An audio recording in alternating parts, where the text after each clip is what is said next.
Welcome all to a new episode of Stenden TV magazine. I'm Philip, and today I'll be your host.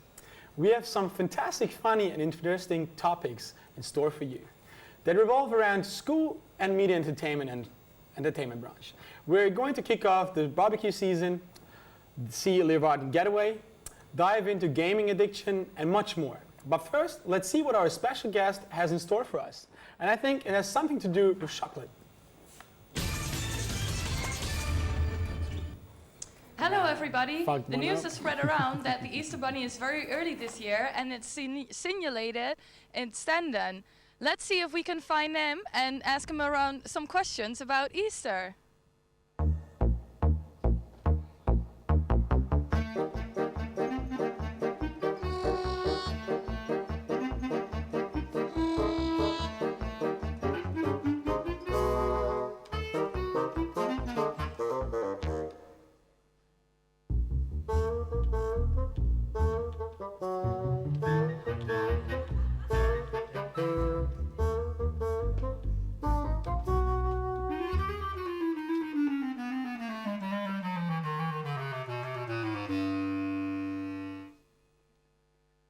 I have the feeling that the Easter Bunny is somewhere here and it went upstairs, so let me check it out.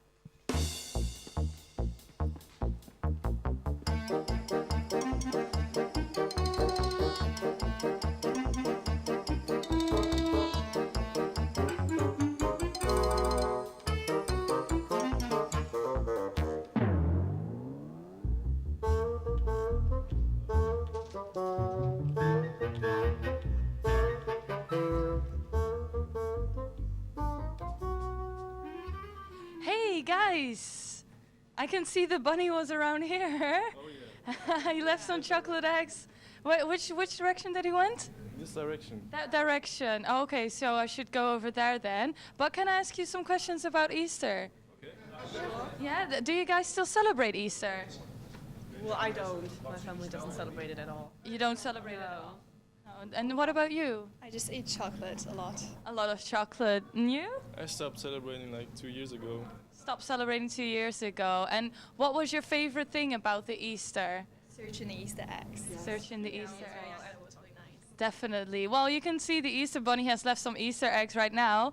So I'll just continue searching for him and maybe we can find out a little bit more about Easter.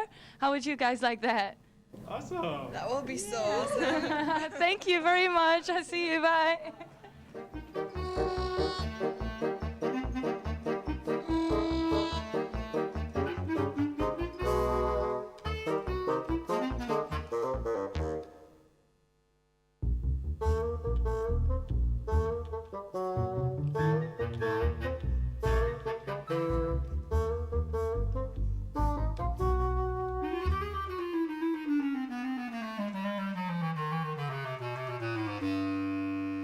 Look at all these eggs, people. I must be very close right now.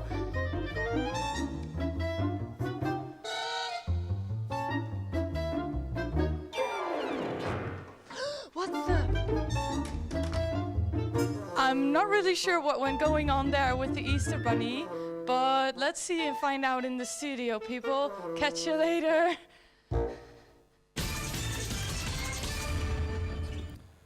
Welcome back to the studio and welcome my special guest, the Easter Bunny. Hello, Hey, nice to be here. Nice to meet you too.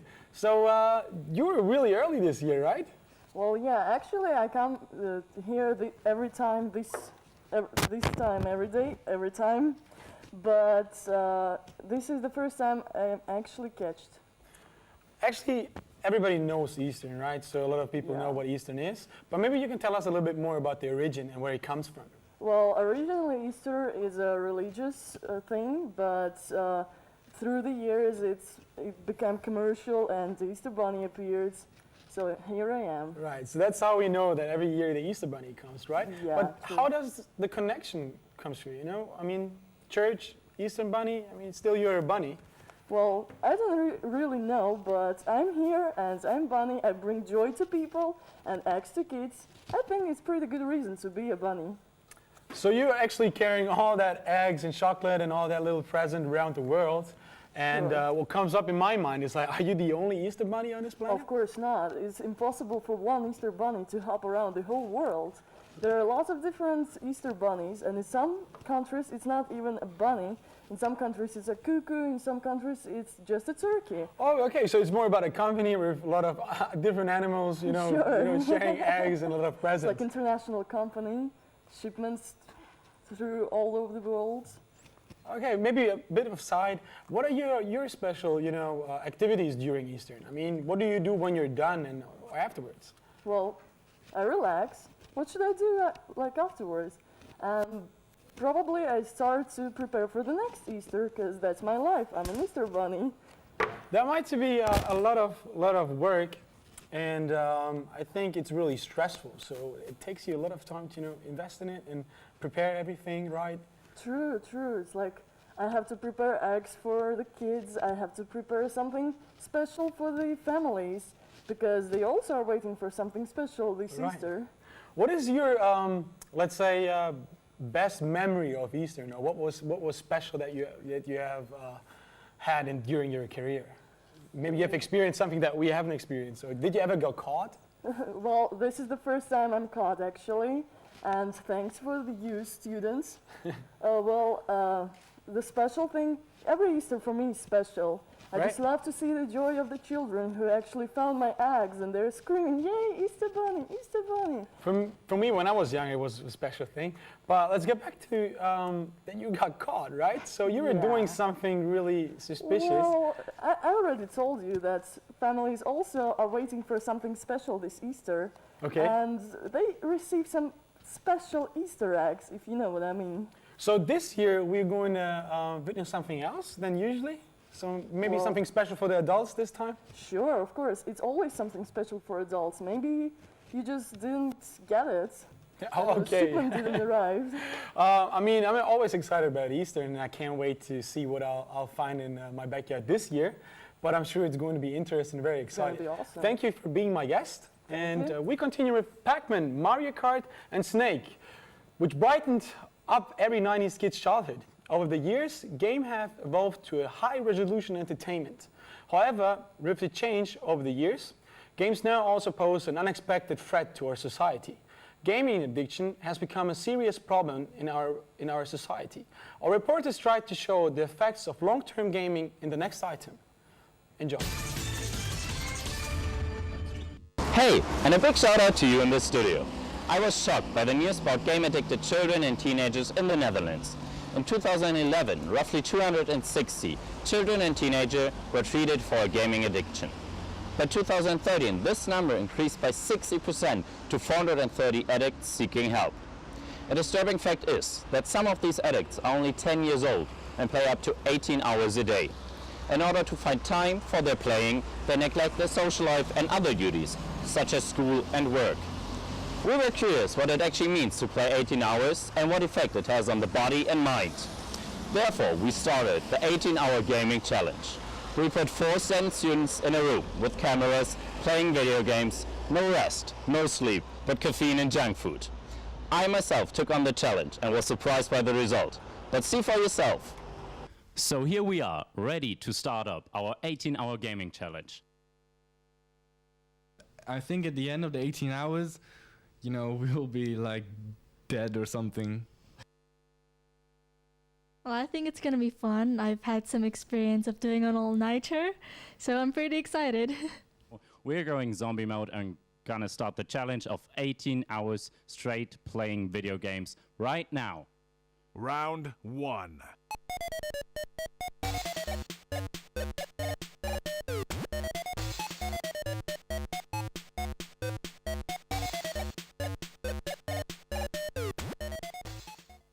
So here we are, 6 hours into our gaming challenge. It's time for a status report. Daniel, how are you feeling generally? I'm excited about the games because there are a lot of new games that I haven't tried yet, but I'm a little tired, but I think I can do it.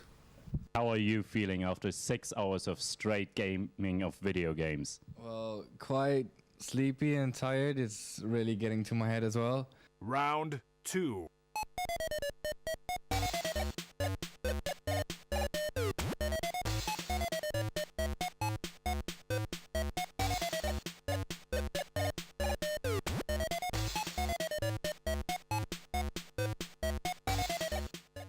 How long has it been now? 14 hours. 14 hours?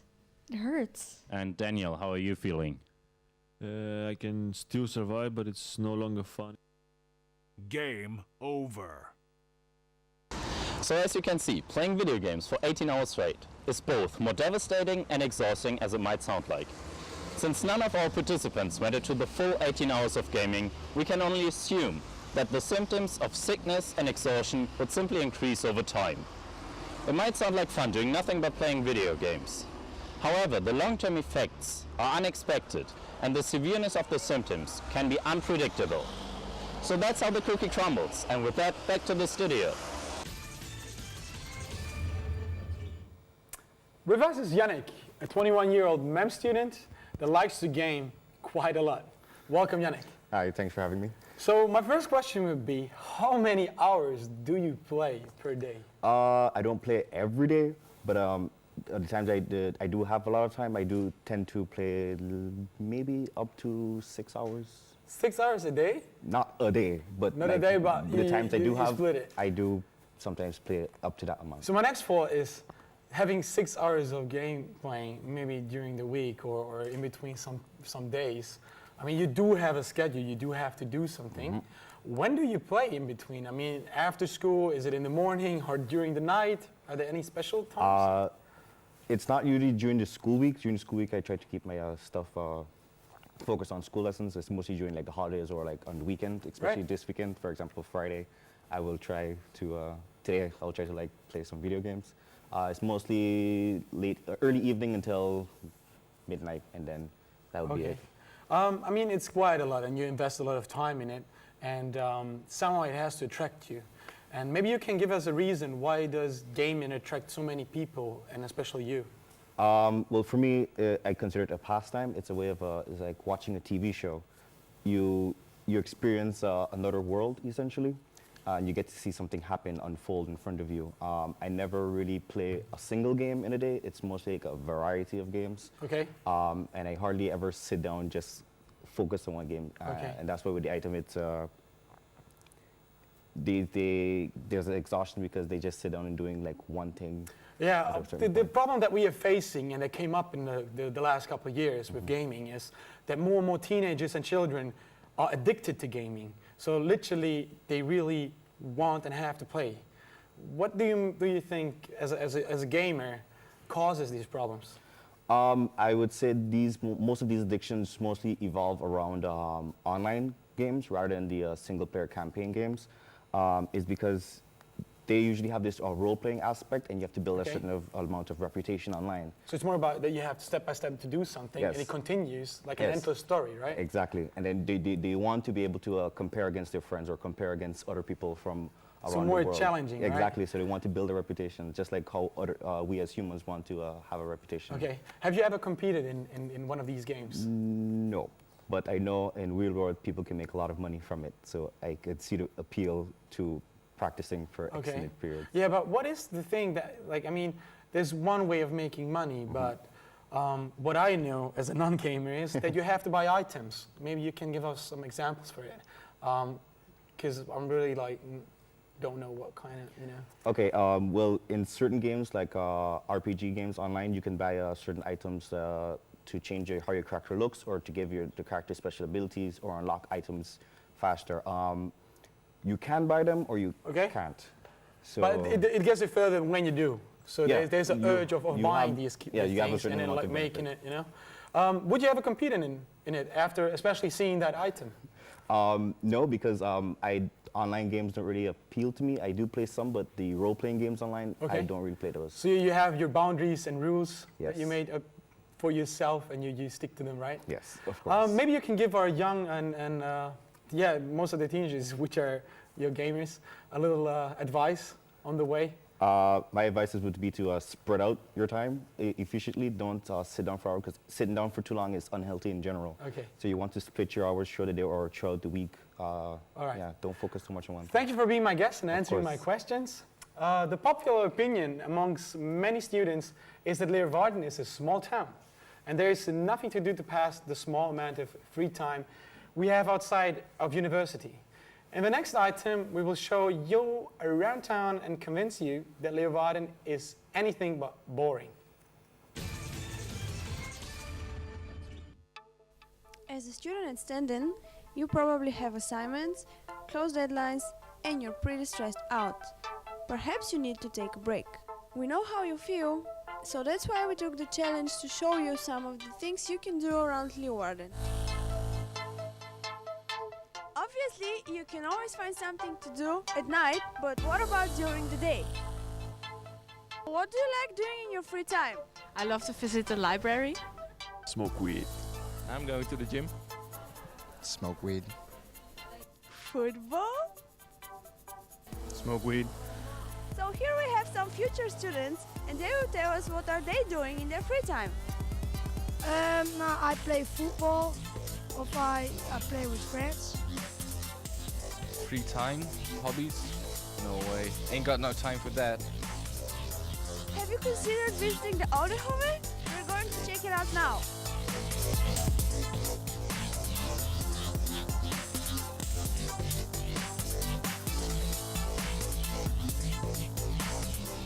Thanks to the cool people from the historic center of Leeuwarden, we are able to check out the tower outside of the tourist season.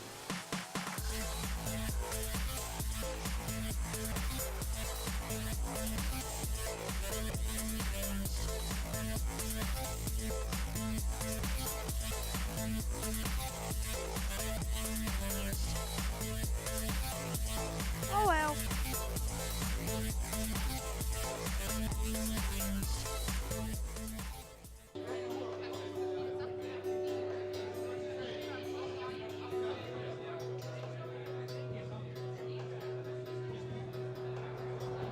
Or you can go shopping in one of the best shopping streets in the Netherlands.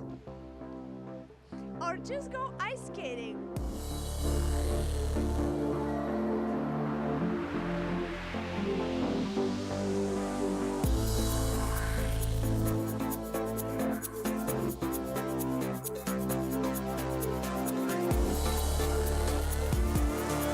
Do you want to pet some penguins? You can check the aqua zoo.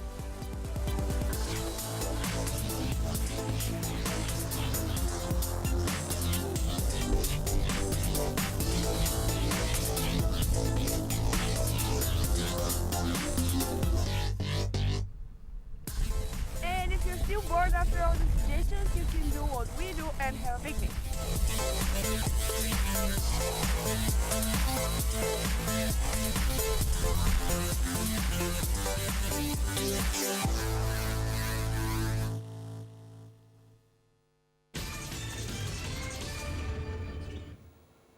Our guest today is Sarah Krause, representing students from Leeuwarden. She really knows how to spend her free time and to enjoy herself in a smaller city like Leeuwarden. Hello, Sarah, and welcome. Hello. So maybe you can tell us a little bit about yourself first. Well, yes, I'm Sarah. I'm a first-year student of Media and Entertainment Management, and I started in September. And yeah, when I first arrived, I really tried to find stuff what I can do in my free time while I'm here. Okay, as I'm a second-year MEM student, I would really like to know, what do I have to do when I'm in Leeuwarden? And maybe I've missed out something in the first year. Okay. Well, especially when the weather is nice, Leeuwarden is a really, really nice place to be because there is a lot of green, a lot of parks. Close to the airport, for instance, the military airport, there's like a huge green park and there are lakes. You can go for a run or just for a walk or have a picnic. It's really nice out there. I actually was camping there as well, and it was a really good time. What is interesting, there's a huge military airport here based in the Netherlands. It's actually the biggest in the whole Netherlands, right? Oh, I didn't know that. So a lot of students doesn't even know that it exists, right? Okay. Is it easy to get there, or do we have to take the train first, or the bus, or? No, it's really easy to get there. As I already said, I camped there before I arrived here, and it takes like 15 minutes to stand. Oh, that's not a lot. It's a nice walk as well. Okay.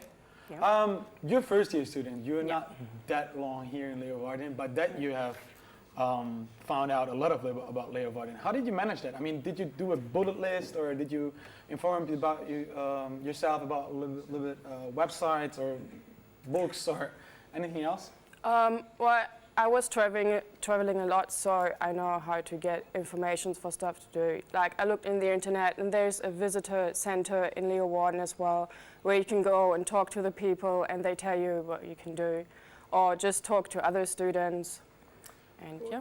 Is it different from that what you used to do actually before you started to study here? Yeah, of course it's different because Leeuwarden is quite small, because I come from a bigger town than that. But where are you from? From Hanover in Germany. Oh, that's quite a bit. I've been there. Yeah, it's a bit bigger. But yeah, it's still nice to be here. You know a lot of people because it's smaller and you hang out in smaller groups and it's more fun. Everybody knows everybody. Yeah, right? you're more close. I would like to know, what is your special place? Do you have a secret for us? I don't think it's a secret. We always saw it in the item, like Rippelstiske. You can hang out there, just play games and have a coffee, and it's really nice to just spend your free time there. I mean, even that Leeuwarden is a smaller city, it's the cultural, don't let me lie now, European capital 2018, and has large events.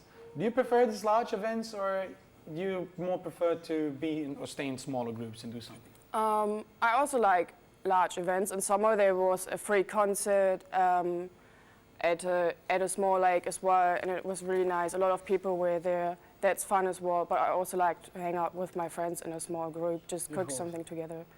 As I know, as a media and entertainment student, that we have so much to do. Yeah. How do you have all this spare time to go to these places and enjoy all that? Well, you always have free time at the weekend. If if you hurry up during the week, you can do something at the weekend. That's true though. Maybe a little bit more less partying and a bit more adventure.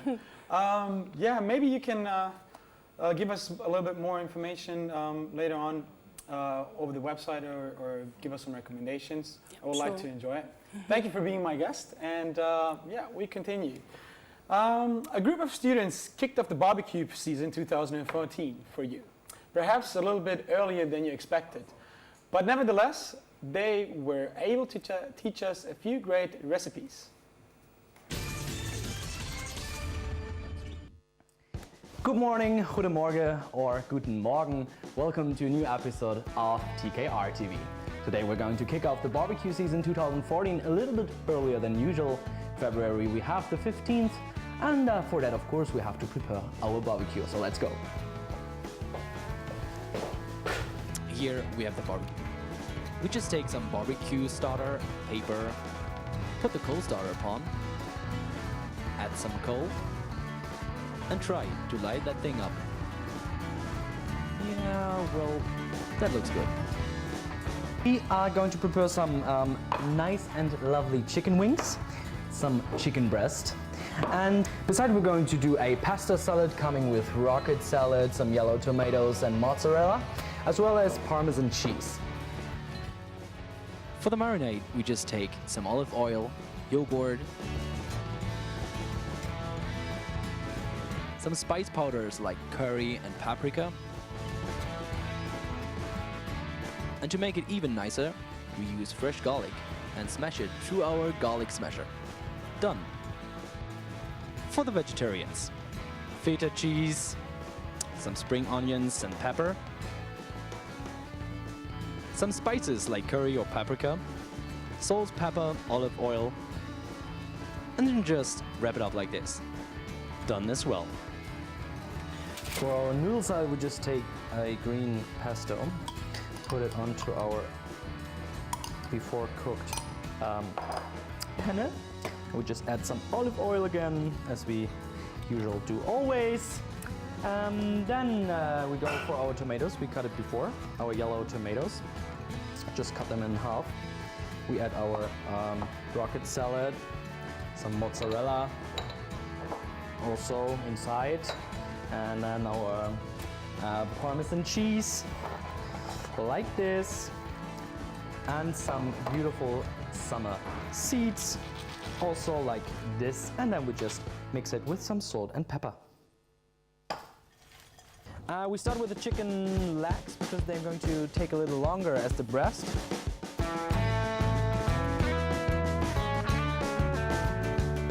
Here comes the chicken.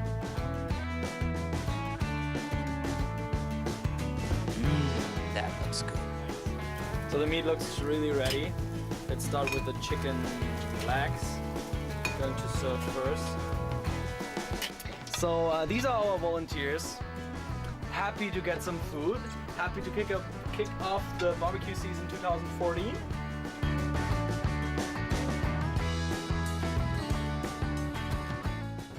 Okay guys, thank you for watching. I hope you enjoyed our barbecue kickoff season 2014. Have a good day. See you next episode. Bye.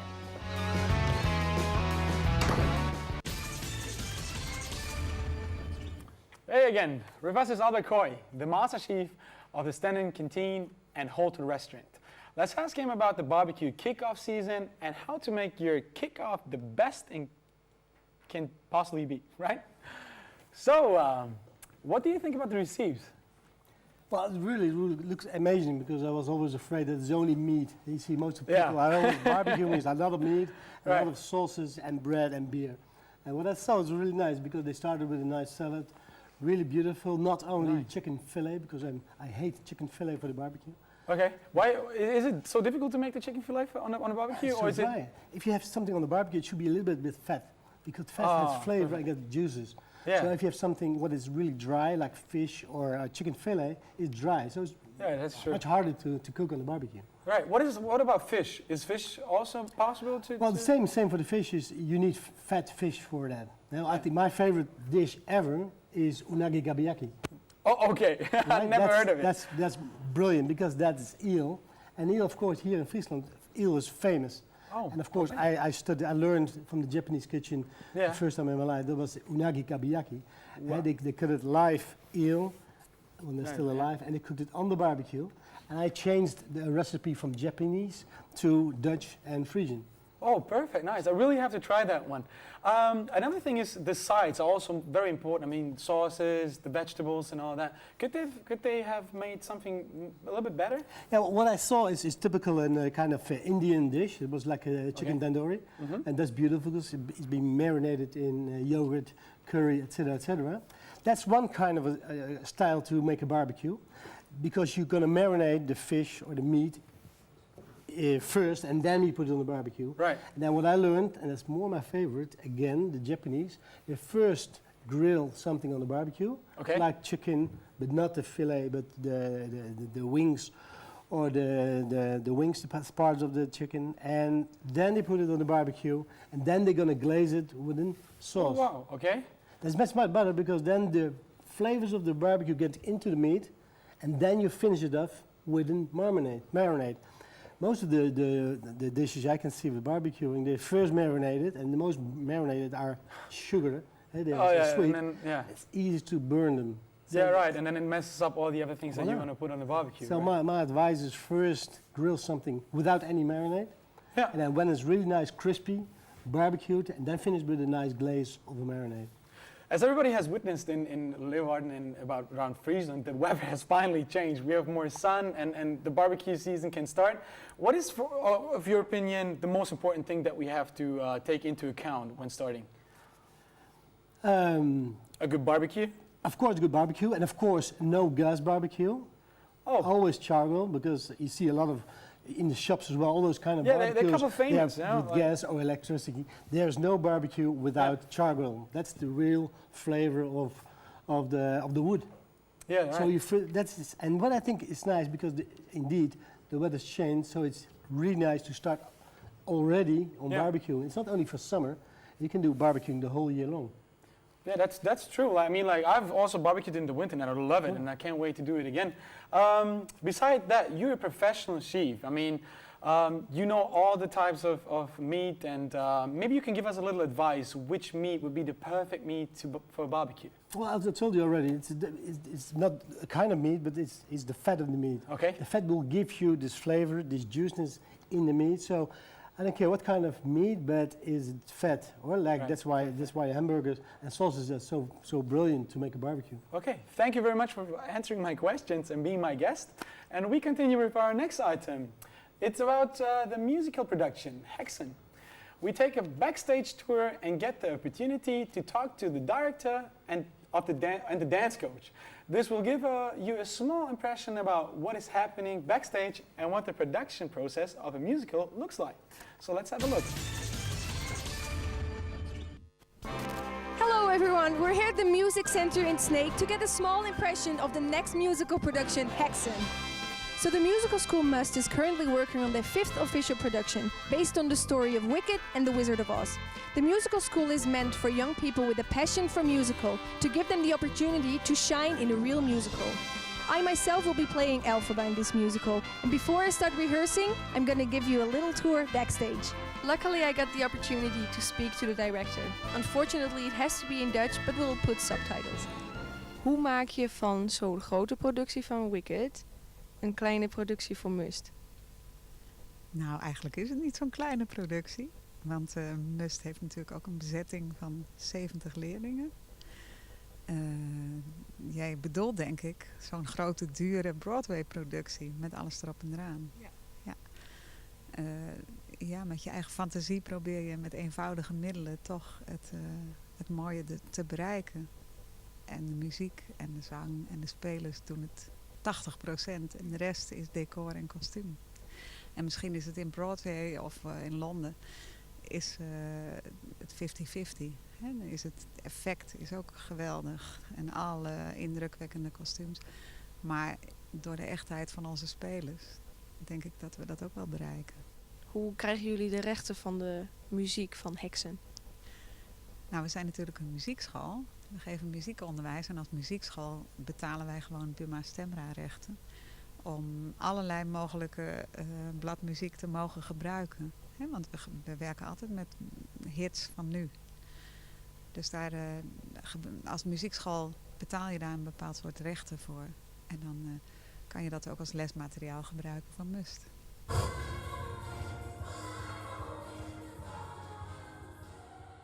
Right now I'm here with the coach, the dance coach, Raymond Guzman. So you've done professional shows and then this is a small production. So what's the biggest difference between those two?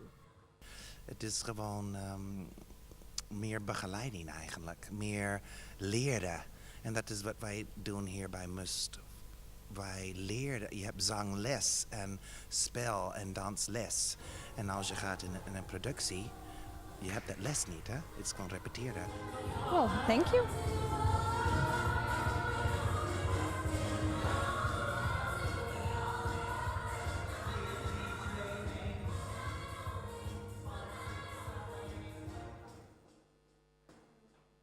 So now you've seen a little bit of what's happening backstage. The performances will be on the 12th, 13th and 15th of April. Tickets are still available. I'm going back to my own rehearsals. Thanks for watching. Back to the studio. I'm sitting here with M3E2Y1314, the co-director of the musical production Hexen. Welcome. Thank you. How are you today? I'm fine. I'm absolutely fine. The sun is shining, so I'm happy. Yeah, perfect. Makes us really, really happy. So maybe you can tell us a little bit about the production phase and it's a musical school Must, and it's for young people who are excited about musicals, and you can learn all the 3 disciplines like singing, acting, dancing, and then at the end of the year you make a production, and this year it's Hexen. You also know Must, right? It's a musical school, and my question would be like, when did it start? When was it founded? I think it was in 2007, but it was very different. So really, it's early stage still, right? Yeah, but in 2007 it was really different, like how it's now, because it was small and there was only 1 group, not 3 groups like it is now. So everything was smaller. And maybe you can tell us a little bit more how it changed over the years. I mean, well, at the first year there only were first years, so you can imagine that if you only have a group of first years, you don't have all the others. So it's a small group, so then you have like 20 students or something, and so it was quite different. You had a small part. What you do a lot is you produce musicals, right? Maybe you can tell us a little bit about your role in that and how do you do it? Well, I'm on my internship there, so I study a musical school for a performer, but I discovered that maybe the other side, like standing on the backstage side. Okay. It's yeah. something more for me. So. So more behind the scenes. Yeah. Kind of, right? So I'm just discovering like, is this something for me and what do I want? And I'm like, yeah, co-director. So I'm do individual work and some like with the props and. Nice. What would be really interesting to know, how do you compose the schedules? Because a musical is really tight and, you know, has its scenes and has to follow the plot.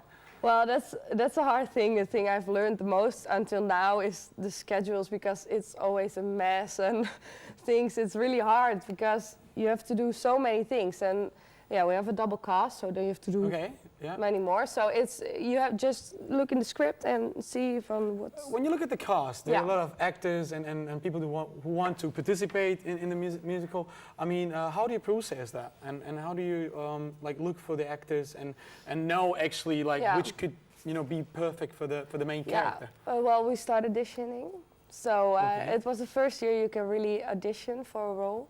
So that was quite exciting for the students. Oh, nice. So but at that, you can see better like who fits so in even like from a whole lot of the Netherlands or let's say Europe, people can come and audition for No, it's only for if you have if you are in Must or you have a career from Must. So not everyone. So basically, just the school and everybody who's at the school. I mean, that's enough. That's how many students are there at the school? There are 61. 61. That's quite still a lot. Yeah, that's a lot.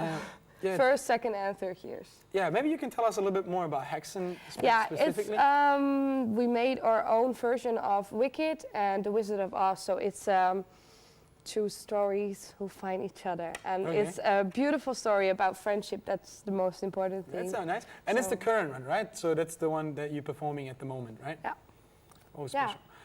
Where can we get tickets for it, or is it available for the audience? Yeah, you can go to theatersnake.nl and then you can buy your tickets. And I would say, come on. Yeah. It's nice. Do it. Thank you very much. And we continue with our last item. It's about Facebook. We take a closer look at Facebook's story, the development of their community, and Facebook trends like the NEC nominations. Welcome to Facebook. You've probably been here before, but do you remember Facebook from a few years ago? No? Let's go back in time. This is Facebook in 2004. Pretty boring, right? Do you remember your first time on Facebook? No. High school, and I thought, what the fuck is this? I didn't get the point of all it, and but everybody had it already, so I didn't have a choice. Sure, it's quite embarrassing actually, because the first time I discovered Facebook, it was through a friend of mine, and she was like already for several months really into Facebook, and she told me a lot about it, but I was still using the Heist platform, which was the former Facebook in the Netherlands. And actually, I remembered quite well that during the time that Facebook came out, then I was a big fan of Lady Gaga, and I can remember very well my first post was her performance at the VMAs in 2009. This year Facebook is celebrating their 10th anniversary. In these 10 years a lot of developments have taken place.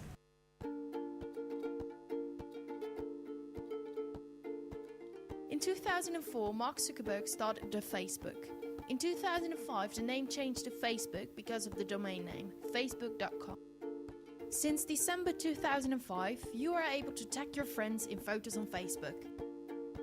Since 2011, the new civil unions for gay partnerships were added.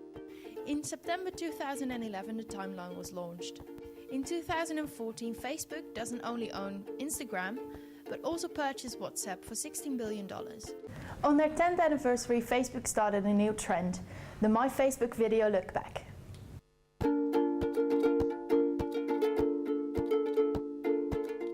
Why does it take forever for girls to get ready? Selfie. I wanna. Why do girls take forever to get ready? Selfie. I don't want to do this anymore.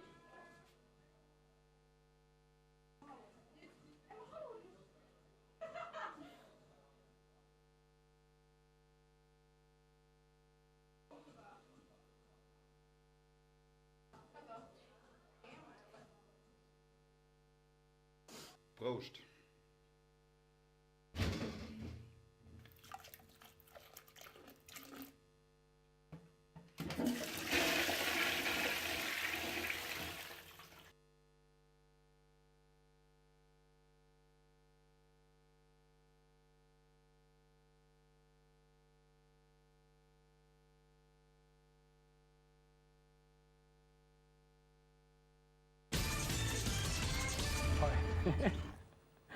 With us is Jor Harmsen, the module coordinator of media operations here at Stenden. I'm going to ask him some questions about Facebook. Hello, Jor. Hi. So my first question is, why do you use Facebook? Why do I use Facebook? It's like, for me, I use it as a timeline backup of things that happen. Yeah, so right. if I see something that happens online, I put it on my timeline. Yeah. So when I go back right now, I can see really the timeline of things that happened, but also with photos and stuff that happened. I mean, even of I don't have to save it on my computer. It's on it. Yeah, I mean, like, I'm not using it for posting my complete life online. Yeah, right. I mean, it's always up to everybody how much they share of their life. How come that you're so interested in like social media and quite a bit like events? Is there any? Well, I'm interested in it also because of the business I'm in, the Yeah, online media, new media, etc. So I'm always interested in what's new. So what's next? So Facebook is kind of becoming old. So what's next?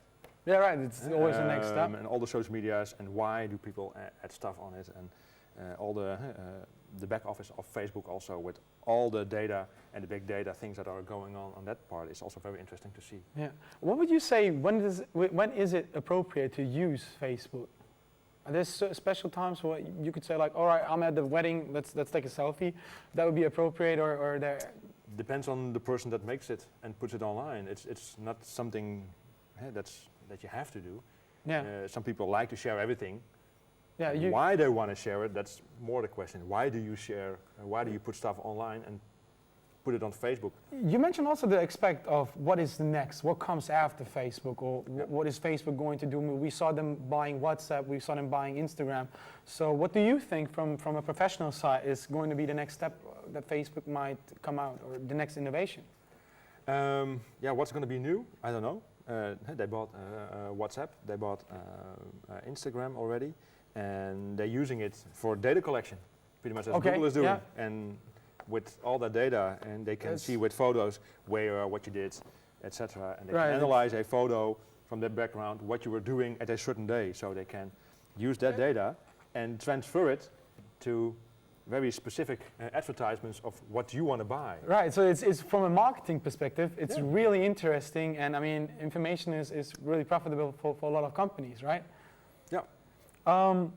What do you think about the trend about this neck nominations? I mean, I've seen several people on Facebook posting these videos, chucking beers from wine bottles and eating even chicken heads.